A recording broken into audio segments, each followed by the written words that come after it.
When I was a little girl, about Lauren's size, we'd go to Pankerville, along Little Grand Bayou, and my daddy and all of his cousins would get together late in the evening and go fishing at Lake Verret.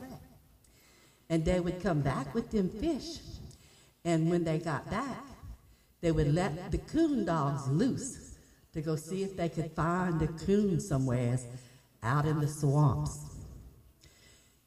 While the coon dogs was running, they would clean them fish.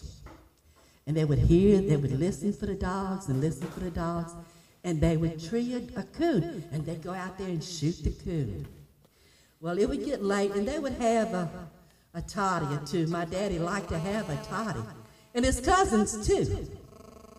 So then they would build a big bonfire, and me and Diane and Lois and Jean would be watching them out the window, seeing what they was doing. They would build the fire, and they would get a big old pot of grease and put it on the fire. And then they would fry some of them catfish. And the dogs would be running all over the place. The dogs had done worked and treed several coons that my daddy and his cousins shot.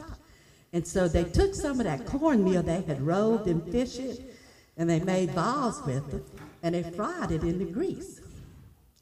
And after they fried it, to shut the dogs up, they threw them balls at the dogs, and they said, "Hush, puppy, hush." And that's how Hush Puppy got its name.